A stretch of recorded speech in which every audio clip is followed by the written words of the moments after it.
День матери прошел, но сотрудники администрации Карабулака и члены молодежного совета решили не ограничиваться одним праздничным днем. Сегодня на всех оживленных улицах города они раздают представительницам прекрасного пола цветы, открытки и шоколад.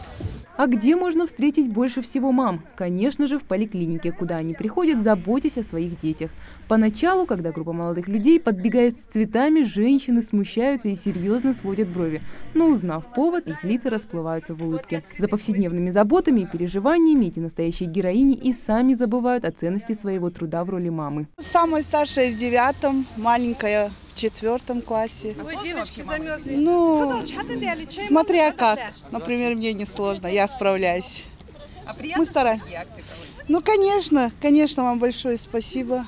Я скалдался, и хочу, пользуясь моментом, поздравить всех мам, желаю счастья, здоровья, чтобы их дети их радовали всегда. Мамой быть сложно, но опять-таки приятно, когда ты доставляешь какое-то удовольствие своим детям, внукам и, в общем-то, всем детям.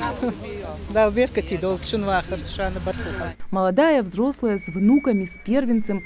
Женщина, ставшая мамой, навсегда меняется. Всех их объединяет бескорыстная любовь к своим детям и желание отдавать, не думая о том, что можно получить взамен. Днем матери вас. Ой, а вчера помню, да, праздник? Ну да, был. Да, Беркати, Волшинбов. Мы с ней на ночь отду аборту, а лосуша. Но мамы бывают не только врачами и педагогами. В желании дать лучшее будущее своим детям они работают в магазинах, выходят подметать улицы или трудятся в поле. И важно хотя бы раз в год делать им комплименты и говорить простое спасибо.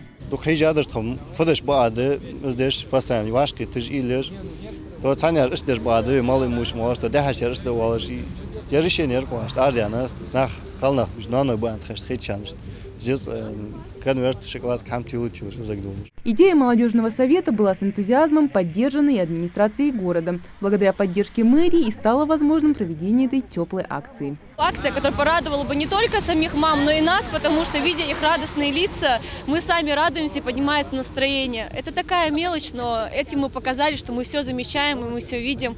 И на самом деле, если бы не было мам, не было бы нас, они наша опора и поддержка в этой жизни.